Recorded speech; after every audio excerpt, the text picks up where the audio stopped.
DElEd online series की classes में आप सभी का एक बार फिर से हार्दिक स्वागत है। आज के सेशन में हम लोग समुच्चय, जो हमारा टॉपिक लास्ट टाइम चल रहा था, उसी पर आगे कुछ डिस्कशन करेंगे। और डिस्कशन करने के बाद प्रयास होगा कि आज हमारा ये टॉपिक ओवर हो जाए, क्योंकि बहुत लंबे समय तक खिंच गया है टॉपिक। लेकिन मजबूरी थी, आपको समझा समझा के पढ़ाना था, थोड़ा समय तो लग ही जाता है उसमें। तो उम्मीद है कि अभी तक के हमारे जो समुच्चय के पिछले वीडियो रिलीज हुए हैं, आप सभी पूरे देखे होंगे। पूरे देखने के बाद आपके डीएलएड संबंधित आपके पास जो भी बुक होगी, उससे सभी क्वेश्चंस आप लोग सॉल्व कर पा रहे होंगे, जितना अभी तक हमने पढ़ा है उससे, है ना। आगे बढ़ते हैं। आज कुछ इसका एक दो पोर्शन बचा हुआ है, जो कि आप सिलेबस में तो मेंशन नहीं है, लेकिन उससे क्वेश्चंस आते हैं। मैंने खुद कॉपी चेक करी तो मैं खुद देखता हूँ, काफ़ी क्वेश्चन वहाँ से आते हैं, तो फिर इसीलिए मैंने सोचा उनको भी डिस्कशन किया जाए आपके साथ में। तो स्टार्ट करते हैं आज का अपना सेशन।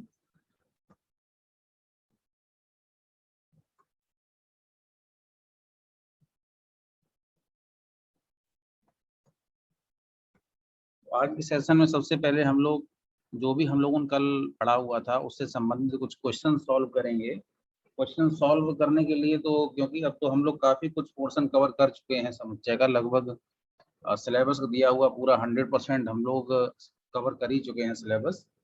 तो उससे संबंधित जो हमने आपकी लास्ट क्लास ली थी कल वाली, उससे संबंधित हमने आप क्वेश्चन दिए हुए हैं। लेकिन केवल इन्हीं क्वेश्चंस को सॉल्व करके आप अपने आप को पूर्ण मत मानिएगा। इसके अलावा आप अपनी बुक्स से भी जो भी क्वेश्चन आपकी बुक्स में हो, आप जो भी बुक यूज करते हो अपने यहाँ पर, उसमें जो भी क्वेश्चंस हैं उनको भी सॉल्व करिएगा। अगर उनमें भी कहीं प्रॉब्लम हो रही है तो आप कमेंट सेक्शन में टाइप करके वो क्वेश्चन हमसे पूछ सकते हैं, उसको अगले क्लास में डिस्कस किया जाएगा।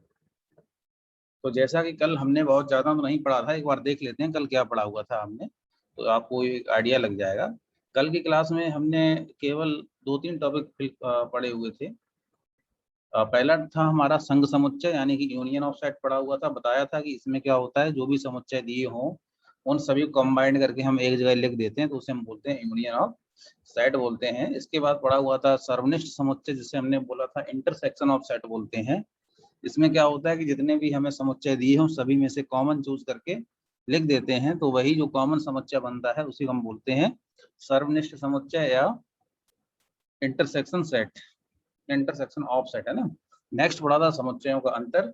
कोई भी दो समुच्चय अगर हमें दिए हों, तो अगर एक के अवयव दूसरे में नहीं है, उनको अगर हम लिखते हैं तो जो नया समुच्चय बनता है उसे हम समुच्चयों का अंतर बोलते हैं। ये एक ब्रीफ डिस्कशन हो गया। अगर आप मेरा पिछला वीडियो नहीं देखा हुआ है तो फिर पिछला वीडियो जरूर देखें, उसमें इन सभी के बारे में डिटेल में बताया गया है। तो इन तीनों टॉपिक संबंधित क्वेश्चन पहले हम लोग देखते हैं। तो उसी क्रम में सबसे पहले हमने संघ क्वेश्चन लिए हैं। संघ टॉपिक पर, संघ अर्थात यूनियन, है ना। सबसे पहले यूनियन ऑफ सेट में हम लोग बात करेंगे। यूनियन ऑफ सेट यानी संघ।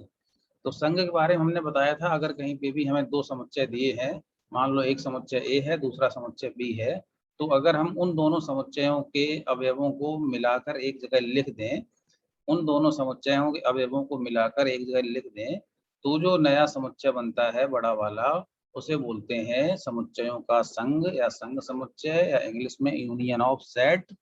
और उसे लिखने के लिए हमें कुछ अलग से यूज नहीं करना पड़ता है। जो समुच्चय दिए हैं ए और बी, उनके बीच में यू लगा देते हैं, तो ये बोल दिया जाता है ए यूनियन बी। तो ए यूनियन बी की वैल्यू हमसे पूछी गई है इन पांचों क्वेश्चंस में। उम्मीद है कि जितनी देर में मैंने आपकी डिस्कस किया होगा, उतनी देर में जिन स्टूडेंट ने हमारी लास्ट क्लास ली है उन्होंने इसका आंसर निकाल भी लिया होगा। और जो अभी तक ना निकाल पाए हों, तो वो अपनी कॉपी पेन उठाकर इनको सॉल्व करना स्टार्ट कर दें। प्रयास ये करिएगा कि हम जितनी देर में एक क्वेश्चन सॉल्व करें, उतनी देर में आपसे 2 से 3 क्वेश्चन सॉल्व हो जाएं, जिससे कि आप लास्ट में केवल अपने आंसर चेक करें हमारे आंसर से, बाकी आप बहुत ज़्यादा काम ना करना पड़े। बाकी इसमें जो एक दो क्वेश्चन थोड़े टफ हैं, टफ तो खैर कोई ही नहीं है, लेकिन फिर भी जो थोड़े नए से हैं जिन पे हमने डिस्कशन नहीं किया है, केवल उन पे हम डिस्कशन करेंगे। बाकी हम समझेंगे कि इतना हमने लेवल आप कर दिया कि आप अपनी ये क्वेश्चन सॉल्व कर लेंगे, है ना। तो इसी क्रम में जैसे कि आप ये क्वेश्चन नंबर जो आप 3 देख रहे हैं, क्वेश्चन नंबर 3, तो इसमें क्या है, इसमें आप 3 समुच्चय दिए हैं। एक दिया है ए, एक दिया है बी, और फिर दिया है आपको सी। तो 3 समुच्चय आपको दे दिए गए हैं। पूछा गया है कि इनका यूनियन निकालिए क्या होगा। तो जो इनका यूनियन होगा उसे हम काय से रिप्रेजेंट करेंगे। देखो वैसे अगर दो समुच्चय होते हैं कहीं पर भी, सपोज करो अगर यहाँ दो समुच्चय होते तो उसे हम लिखते ए यूनियन बी लिखते। अब चूंकि यहाँ समुच्चय 3 हो गए हैं तो हमें कुछ नया काम नहीं करना है। 3 समुच्चय दिए हैं, ए बी के अलावा सी और दे दिया है, तो आगे एक और बना देंगे यूनियन का चिन्ह और फिर लिख देंगे सी।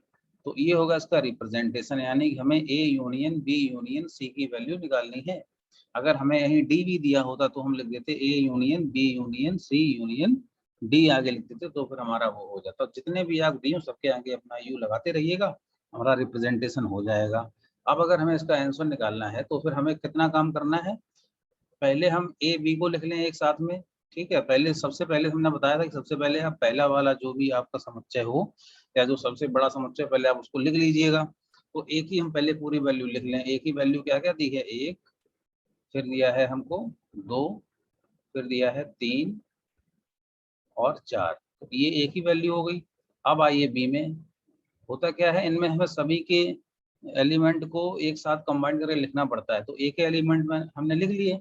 अब बी को चेक करिए, तो बी में जब हम आते हैं तो यहाँ पहले लिखे हैं 3 और 4, 3 और 4 जो कि हम पहले ही लिख चुके हैं इस समुच्चय में। जो एक बार आ जाता है उसे दोबारा नहीं लिखते हैं, 3 और 4 पहले ही आ चुका है तो हम इसको नहीं छुएंगे। बाकी जो इसमें 5 और 6 यानी 5 और 6 जो लिखा है, अभी इसको इसमें नहीं लिखा गया है नए आंसर में, तो हम इसको इसमें इंक्लूड करेंगे 5 और 6। तो बी तक का काम पूरा हो गया। आगे बढ़ते हैं, हमें सी तक पहुंचना है, तो बी तक पहुंच गए हैं, सी पे आइएगा। सी पे अगर हम बात करें तो सी की वैल्यू दी है 5 6 7 8, तो 5 हम लोग एक बार लिख चुके हैं, 6 हम लोग एक बार लिख चुके हैं, 7 और 8 अभी नहीं लिखा गया है, तो फिर आप 7 और 8 और लिख दीजिएगा इसमें। तो ये हो गया आपका 7 और ये हो गया आपका 8। तो ये इसकी वैल्यू हो गई, ये आ गया आपका A union B union C. को इसी प्रकार से कितने भी सेट दिए हों अगर हमें उसका यूनियन निकालना है तो हमें इसी नियम को फॉलो करना पड़ेगा। सबसे पहले आप पहले वाले सेट की पूरा सभी एलिमेंट लिख लीजिए, उसके बाद दूसरा सेट देखिए, दूसरे सेट के जो एलिमेंट आ चुके हों पहले से ही, जैसे कि इसमें 3 और 4 था लेकिन 3 और 4 इसमें पहले ही आ चुका था, उनको छोड़कर जो भी इसमें नहीं लिखे हैं उनको हम लोग फिर से लिख देते हैं। 5 और 6 नहीं लिखा हुआ था तो 5 और 6 हमने लिख लिया इसमें, तो 5 और 6 भी आ गया है ना। तो उसके मेन रीजन सिर्फ आप ये समझिए कि आपको पहली क्लास में ही बताया था, रोस्टर मेथड में कभी भी किसी एलिमेंट को 2 बार नहीं लिखते हैं, है ना। तो वही है कि एक बार पहले आ चुका तो हम उसको दोबारा नहीं लिख सकते हैं। फिर 5 और 6 लिख दिया।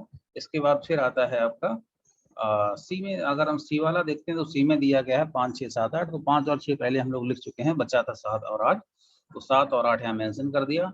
तो ये हमें हमारा आंसर मिल गया, A union B union C बराबर 1 2 3 4 5 6 7 8।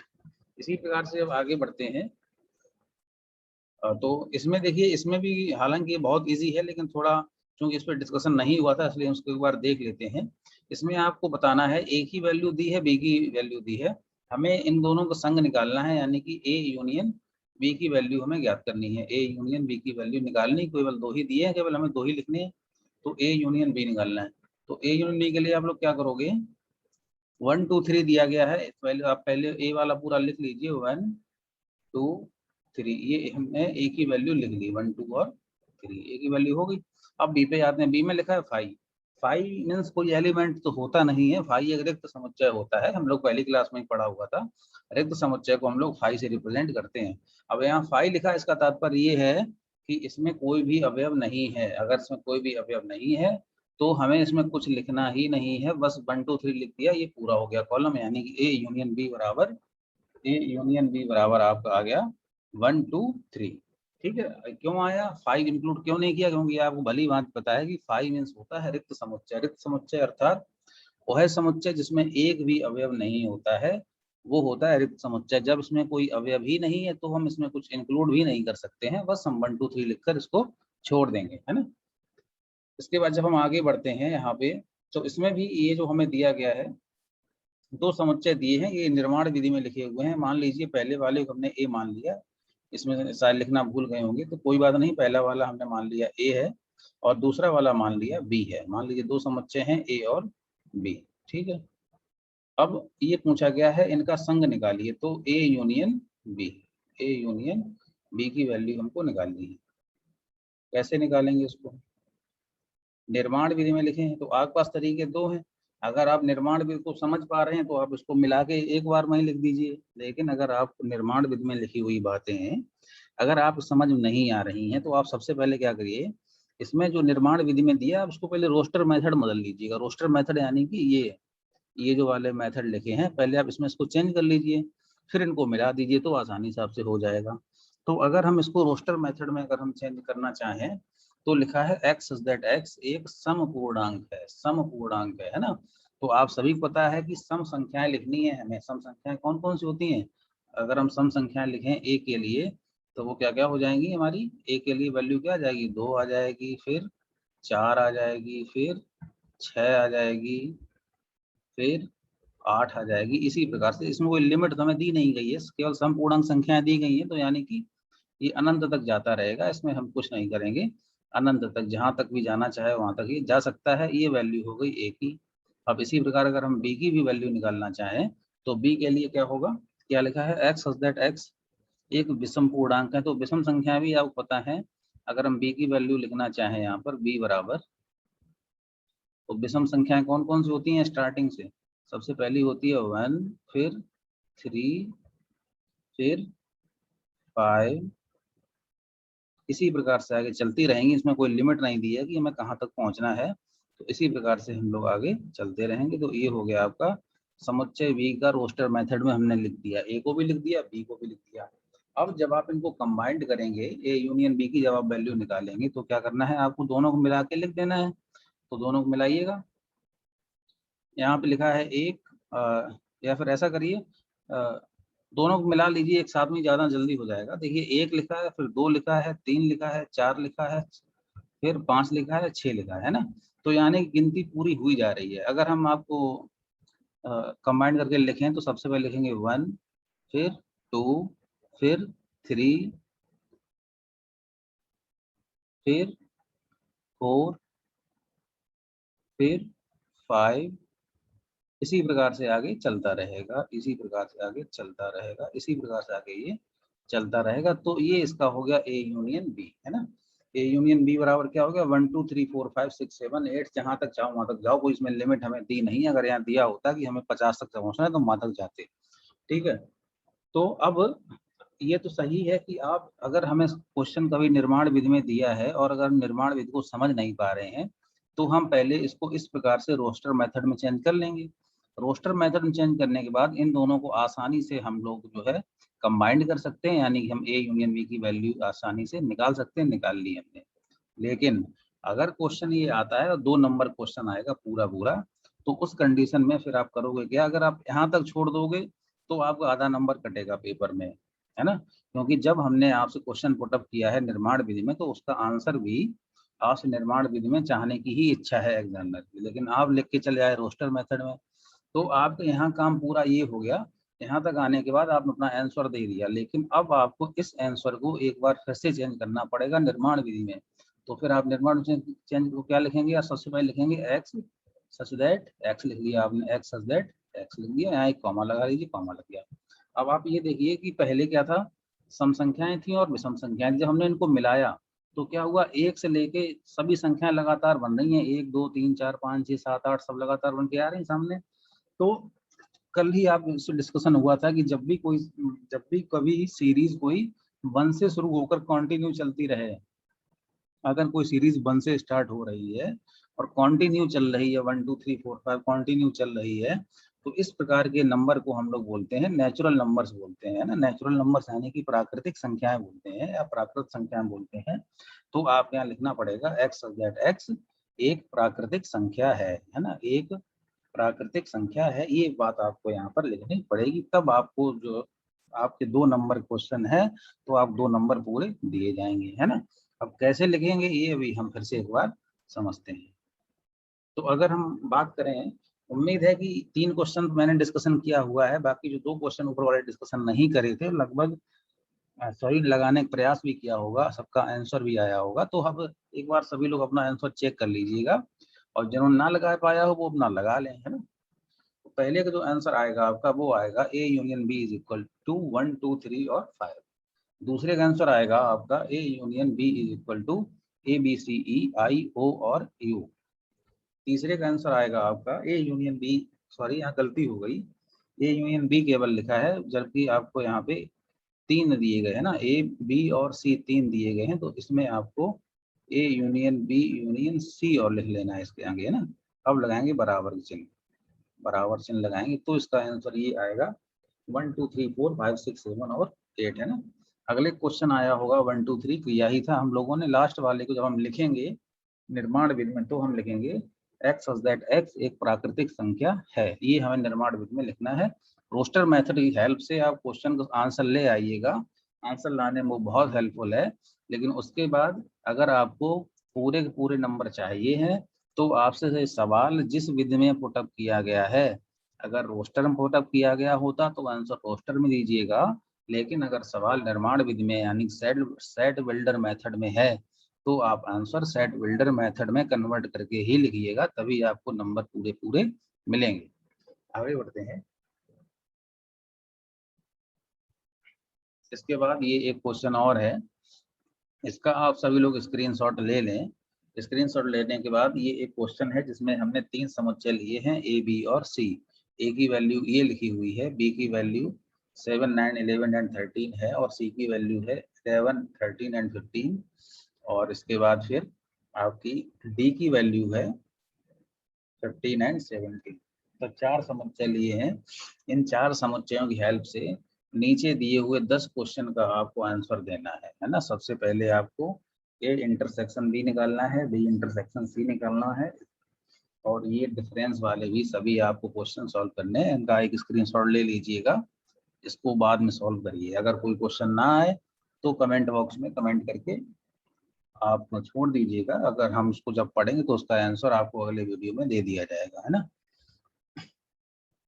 तो ए इंटरसेक्शन बी में कोई दिक्कत है नहीं, जैसे आप कल समझाया था कि इंटरसेक्शन हमें जब भी निकालना हो तो केवल हम कॉमन संख्याएं देखते हैं, जो भी कॉमन एलिमेंट हैं सभी समुच्चयों में उनको हम बोल देते हैं ए इंटरसेक्शन बी, यानी कि जो भी इंटरसेक्शन है हमें वो निकाल वही हम बोल देंगे इसको। जैसे अगर हम बात करें यहाँ पर बी इंटरसेक्शन सी की, अगर हम बात करें, एक दो सवाल देख लेते हैं। जैसे बी इंटरसेक्शन सी की अगर हम बात करें तो आप देख पा रहे होंगे बी में है एलिमेंट 7 9 11 एंड 13 और सी में है 11 13 एंड 15। हमें इनका इंटरसेक्शन देना है, तो इंटरसेक्शन देने के लिए हमें क्या करना पड़ेगा, हमें वो एलिमेंट देखने हैं जो दोनों में हो। तो आप देख पा रहे होंगे 11 सी में है और 11 डी में भी है। इसके बाद 13 जो है 13 भी आपका सी में है और 13 आपका इसके बाद फिर आपका 13 बी में भी दिया गया है। तो कुल मिलाकर केवल 2 ही ऐसे एलिमेंट हैं जो दोनों में है, तो हम लिख देंगे B intersection C is equal to 11 and 13, 11 and 13। इसका आंसर ये आ गया। तो इसी प्रकार से आप सभी क्वेश्चन सॉल्व करेंगे, है ना।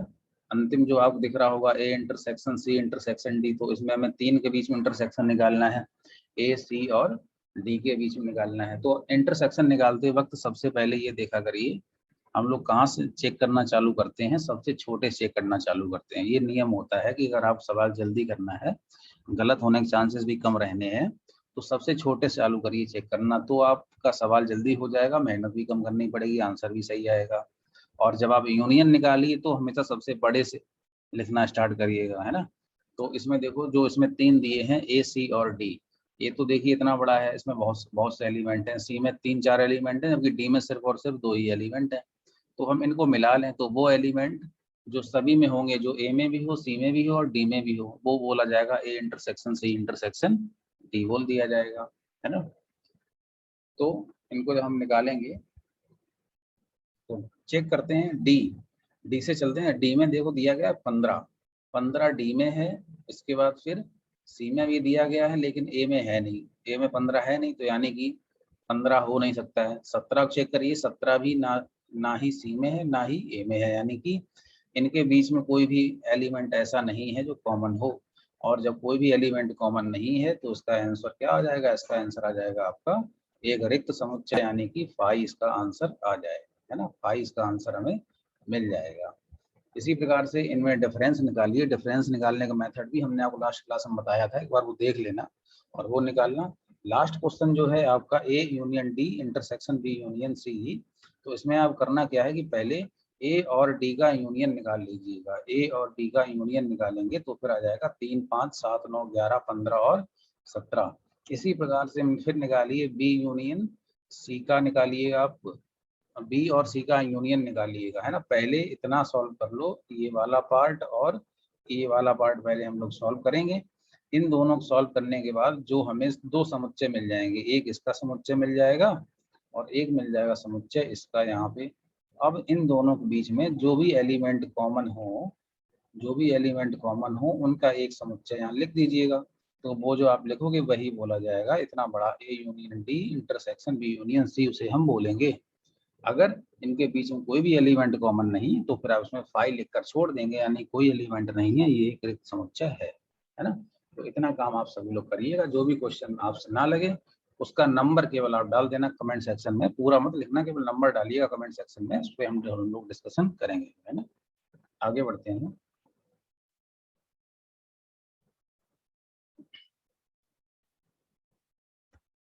अब आते हैं आज के टॉपिक पर, जो कि आपके सिलेबस में तो मेंशन नहीं है लेकिन क्वेश्चन इसका आता ही आता है पेपर में। समान समुच्चय की बात करते हैं। समान समुच्चय, समान समुच्चय क्या होता है? समान समुच्चय भी उसी कंडीशन हो सकता है जब हमें समुच्चय दो दिए हों। अगर कहीं पर हमें दो समुच्चय ए और बी दिए गए हैं, जैसे कि इसमें दिए गए हैं, अगर हमें दो समुच्चय ए और बी दिए गए हैं, सपोज करिए एक समुच्चय ए दिया गया है जिसकी वैल्यू है 1 और 2, जिसकी वैल्यू है 1 और 2, ठीक है। 1 और 2 वैल्यू वाला एक समुच्चय ए दिया गया है और एक समुच्चय बी दिया गया है, इसकी वैल्यू है 2 और 3। 2 और 3 समुच्चय बी की वैल्यू है। फिर इन सब के बाद एक समुच्चय और हमें दे दिया गया है यहाँ पर, समुच्चय सी, इसकी वैल्यू दे दी गई है 2 और 1। सपोज करो ये तीन समुच्चय हमें दिए गए, है ना। अब हमें समझना है कि समान समुच्चय क्या होता है। तो समान समुच्चय होता क्या है कि जब भी कभी आपको दो से अधिक समुच्चय दिए हों तो उन दो से अधिक समुच्चयों में से जिन जिन समुच्चयों के अवयव समान होते हैं, जिन जिन समुच्चयों के अवयव कैसे हों? समान हो, उन्हें हम बोलते हैं समान समुच्चय बोलते हैं। तो अगर आप पहले ए और बी को चेक करें तो ए के अवयव हैं 1 और 2, जबकि बी के अवयव हैं 2 और 3। इसका तात्पर्य ये है कि बी तो समान समुच्चय है नहीं ए के साथ। आगे नीचे आते हैं, ए के अवयव हैं 1 और 2 और सी के अवयव हैं 2 और 1। तो आप देख रहे होंगे जो अवयव यहाँ दिए हैं 1 और 2, वही सेम अवयव यहाँ भी दिए हैं 2 और 1। तो चूंकि इनके अवयव समान है, क्रम से कभी कोई फर्क पड़ता नहीं है। आपको अपनी शायद क्लास नंबर 2nd या 3rd में बताया भी था, क्रम का कोई फर्क नहीं पड़ता है समुच्चयों के ऊपर। तो क्रम से हमें कोई मतलब है नहीं, केवल ये देखिए दोनों के एलिमेंट अगर सेम है तो ये बात हम कह सकते हैं कि समुच्चय ए और सी कैसे हैं, ये आपस में समान समुच्चय। ये कैसे? ये समान समुच्चय हैं। और इन्हें अगर हम मैथमेटिकल वे में अगर लिखना हो तो इसको हम लिख देंगे ए बराबर बी, के बराबर चिन्ह लगाते हैं ना। समान समुच्चय को प्रदर्शित करने के लिए चिन्ह लगता है, काय का? बराबर चिन्ह लग जाता है ना। तो ये आपका समान समुच्चय हो गया। इसी प्रकार से अगर आपको एक एग्जाम्पल और दिया गया होता, ए बराबर 1 2 3 4 आप देख रहे हैं और बी बराबर देख रहे हैं 3 1 4 और 2।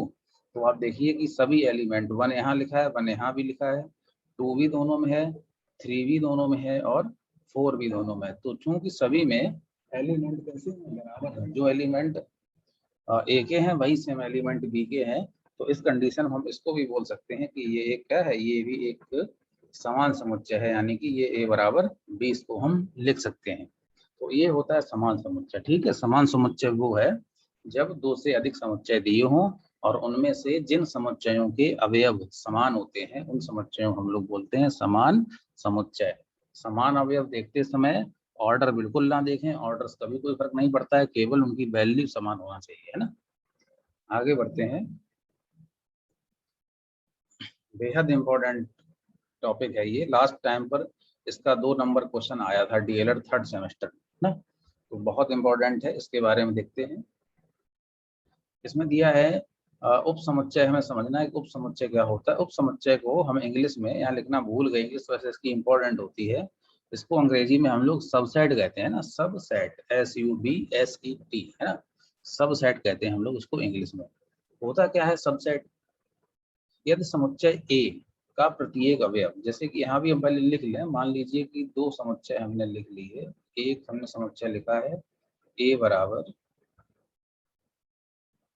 वही लिखा है 1 और 2, बल्कि यहाँ एग्जाम्पल भी ऐसे ही कुछ दिया गया है, इस देख लेते हैं। समुच्चय ए बराबर दिया गया है 1 और 2, बी बराबर दिया गया है 1, 2 और 3, है ना।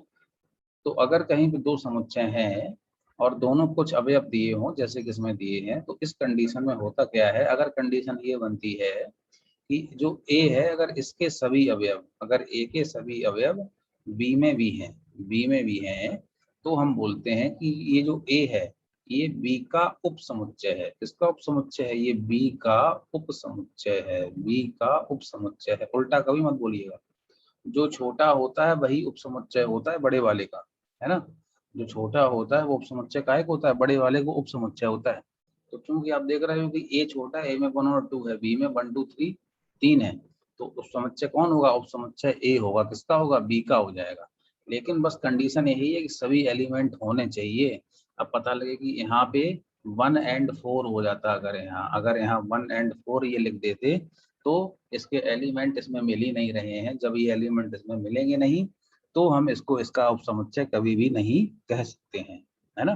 तो उपसमुच्चय समझने के लिए हमें सिर्फ इतना समझना है कि अगर हमें कहीं दो समुच्चय दिए गए हों, दो समुच्चयों में से अगर किसी एक समुच्चय के सभी अवयव दूसरे में हैं, एक समुच्चय के सभी अवयव दूसरे में हैं, तो हम उस छोटे वाले समुच्चय को दूसरे समुच्चय का उपसमुच्चय कहते हैं।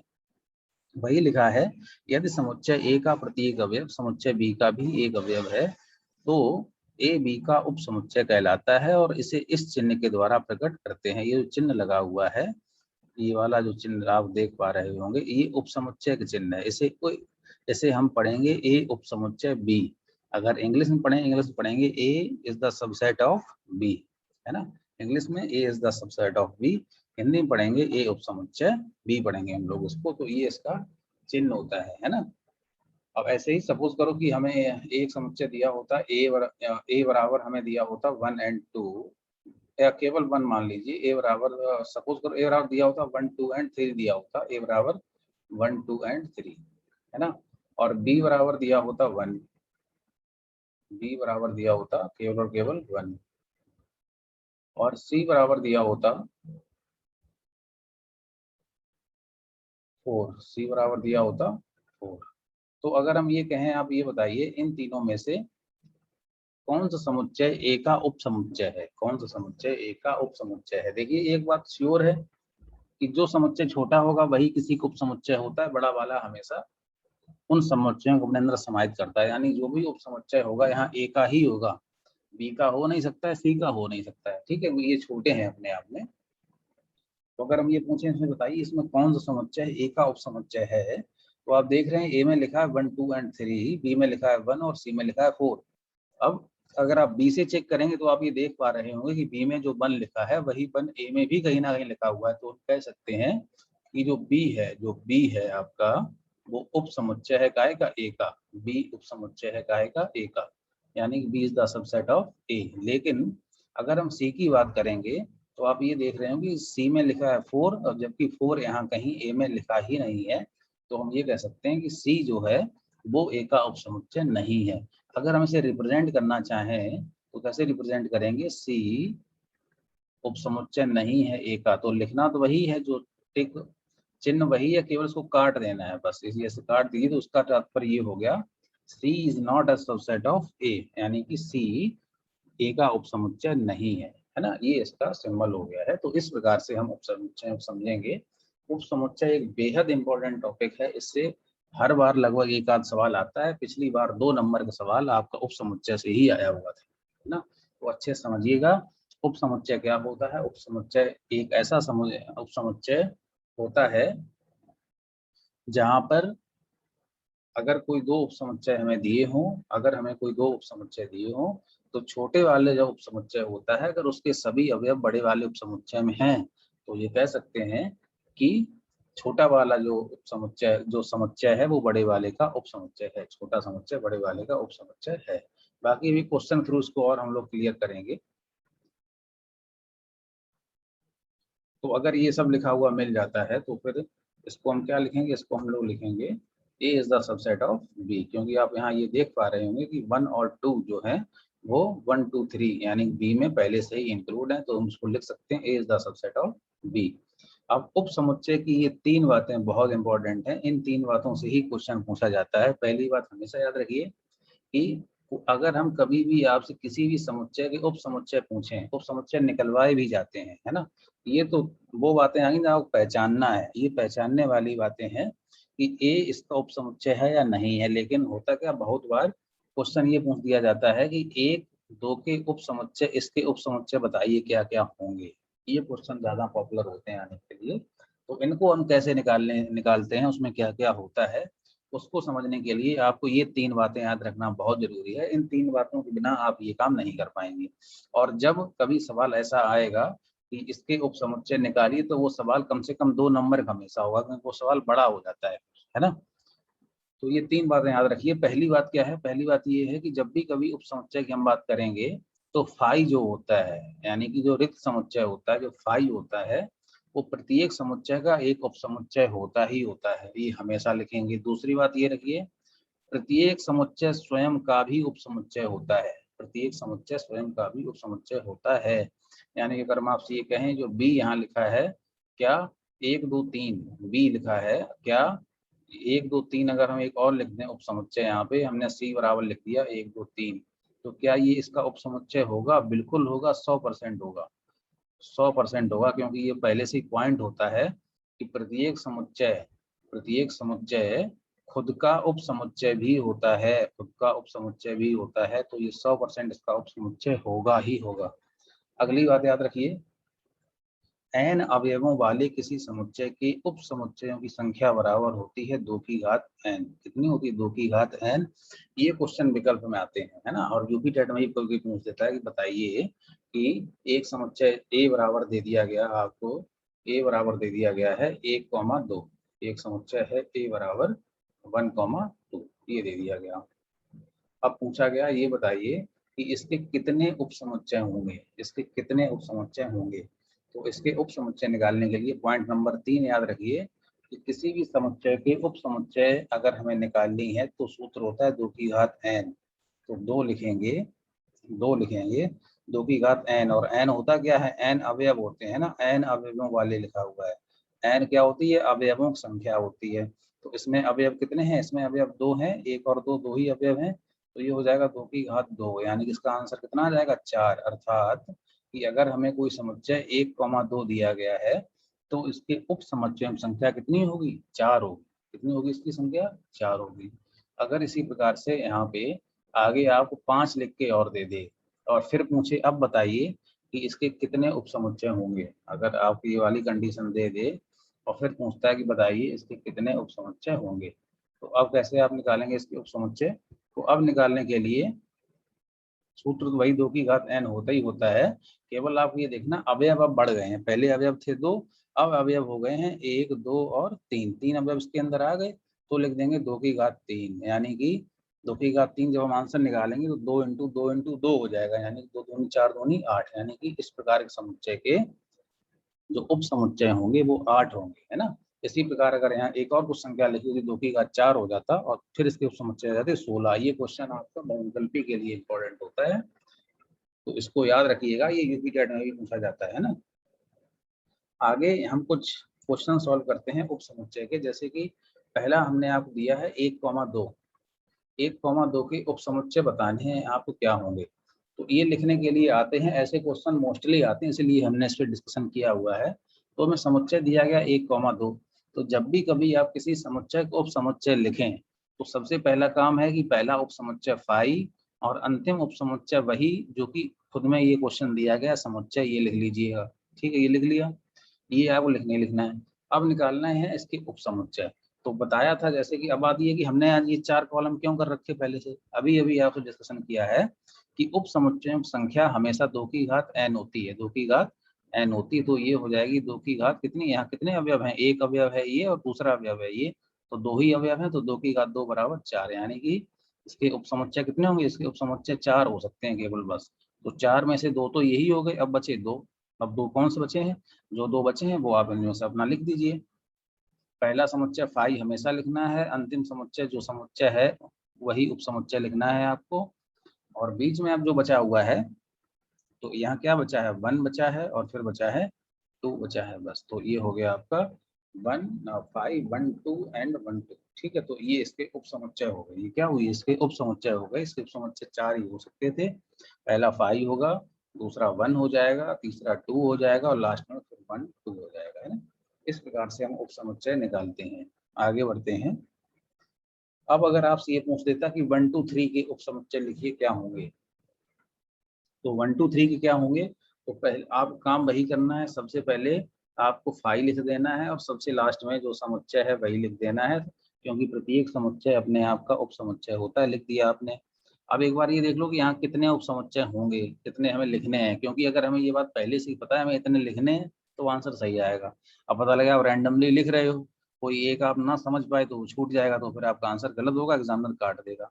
तो सबसे पहले उपसमुच्चय निकालते वक्त ये जरूर चेक करिए कि हमें कितने उपसमुच्चय लिखने हैं। अब चेक करिए मीन्स हमारा कहने का तात्पर्य ये नहीं है कि आप कॉपी पे लिखिए 2 की घात ये बराबर। अगर आप थोड़े मैथ में वीक हैं तो अपना क्वेश्चन सॉल्व कर लो 2 की घात 3 लिख के। अगर आपको देखते हुए ही समझ में आ रहा है कि 3 अवयव हैं, यानी कि 2 की घात 3 होगी, और 2 की घात 3 की वैल्यू कितनी होती है, 8 होती है। यानी कि हमें यहाँ पे 8 उपसमुच्चय लिखने हैं, 8। ठीक है, अब 8 लिखने हैं तो फिर कैसे लिखोगे। अब 2 तो हमें ये मिल गए, पहला फाई होता ही होता है, अंतिम वही समुच्चय होता ही होता है। अब कितने बचे, 6 बचे हैं। हमें इसमें 6 अब लिखने हैं। ठीक है, तो इनको लिखते समय आप क्या करना है, सबसे पहले चलते हैं इनको अलग अलग कर लें। पहले हम स्टार्टिंग चलते हैं। सबसे पहले क्या लिखा है, 1 अलग कर लिया, फिर हमने 2 अलग कर लिया, फिर हमने 3 अलग कर लिया। तो 3 तो हमें ये मिल गए, 3 मिल गए। अब आगे बढ़ते हैं, एक एक लेके चला था, अब 2 2 लेकर चलिएगा। 2 2 लीजिए, तो ये पहला आ जाएगा 1 और 2। 2 ले लिए हमने, तो ये आ गया 1 और 2 लिख गया। ठीक है, इसी प्रकार से अब फिर अगले 2 लीजिए, तो आ जाएंगे आपके 2 एंड 3। तो ये आ गए आपके 2 और 3, या मिल गए आपको 2 और 3। और आगे बढ़ेंगे तो 1 एंड 2 हो गया, 2 एंड 3 हो गया। डबल वाले में देखो ये एक छूट रहा है, ये एक छूट रहा है। यहाँ से हमने चले हुए थे तो 1 और 2 ले लिया, फिर हमने 2 और 3 ले लिया। अब छूट कौन सा रहा है, ये देखिए, ये 1 एंड 3 है ना, ये भी लिखना पड़ेगा। 2 2 करके लिख रहे हो तो फिर लिखना पड़ेगा हमें 1 एंड 3। तो इस प्रकार से हम सभी उपसमुच्चय लिख देंगे। अब 2 1 वाले भी सब लिख चुके हैं, 2 वाले भी सब लिख चुके हैं। अब बचे कौन से हैं, अब बचे हैं 3 वाले। तो 3 वाला जो 1 2 3 इसमें लिखा है वो हमने यहाँ पहले लिख ही दिया है। तो यानी कि इसके ये 8 उपसमुच्चय होंगे, इनको इस प्रकार से लिखा जाएगा। आगे बढ़ते हैं। इस प्रकार के सवाल अपने आप खुद से आप लोग दीजिए, इनको सॉल्व करिए। अब एक सवाल हम ही आपको दिए दे रहे हैं कि एक आपको समुच्चय दिया गया है 3 4 और 5, 3 4 और 5। इसके आपको उपसमुच्चय लिखने हैं, कितने होंगे, इसके उपसमुच्चय कितने होंगे और कौन कौन से होंगे, ये आपको आंसर अपने कॉपी पे करना है, अपनी नोटबुक पे करना है। आगे बढ़ते हैं। लास्ट टॉपिक है समुच्चय का, घात समुच्चय, है ना, घात समुच्चय। तो जो घात समुच्चय होता है वो कोई नया टॉपिक नहीं है। अभी तक जो आपने पढ़ा है उप समुच्चय में, उप समुच्चय अगर आप निकालना सीख गए हो तो कुछ नहीं होता है। जिस प्रकार से आप उप समुच्चय निकाले थे वहां पे, वैसे ही आपको इसमें भी पहले उप समुच्चय ही निकालने हैं। उप समुच्चय ही आपको ज्ञात करने हैं। जैसे यहाँ लिखा है, पहली बार पढ़ लीजिए क्या लिखा हमने, समुच्चय ए के उप समुच्चयों के संग्रह को ए का घात समुच्चय कहते हैं। बस इतनी सी बात है।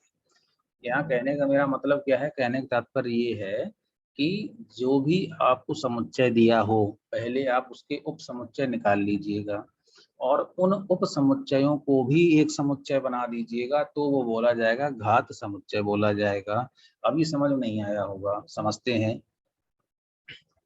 समझते क्या है, देखिए, जैसे कि यहाँ पे हमें एक समुच्चय दिया गया 1 एंड 2, हमें इसका घात समुच्चय निकालना है। तो सबसे पहला काम आप लोग अगर सीख चुके होंगे तो इसके उप समुच्चय निकालना अभी अभी सिखाया है आपको 1 एंड 2 के। तो सबसे पहला काम ये, आप 1 एंड 2 के घात समुच्चय के लिए निकालने के लिए सबसे पहले आप इसके उप समुच्चय लिख लीजिएगा। तो इसके उप समुच्चय क्या क्या आए थे हमारे पास, पहला आया था 5, फिर आया था इसके बाद 1, 1 निकला था ना, 1 निकला था, फिर निकला था 2, और लास्ट में निकला था 4 ही आएंगे इसके, क्योंकि 2 एलिमेंट हैं इसके अंदर तो 4 ही आ सकते हैं। लास्ट में निकला था 1 और 2। ठीक है, तो ये इसके हो गए उप समुच्चय। इतना सभी को आता है, अभी सबको सिखाया है ना। और जिसको भी ना समझ में आ पाया वो एक बार फिर से वीडियो देख ले, समझ में आ जाएगा। फिर भी ना आए तो अपना कमेंट बॉक्स में लिखिएगा, आप किसी और माध्यम से उसको फिर हम सॉर्ट आउट करते हैं, है ना। तो सबसे पहले आपने क्या किया, इसके उप समुच्चय लिख लिए। अब इतना करने के बाद अगर आपको निकालना है इसका घात समुच्चय निकालना है, तो आप कोई भी काम अलग से नहीं करना है, कोई भी काम आपको अलग से नहीं करना है इसका घात समुच्चय निकालने के लिए।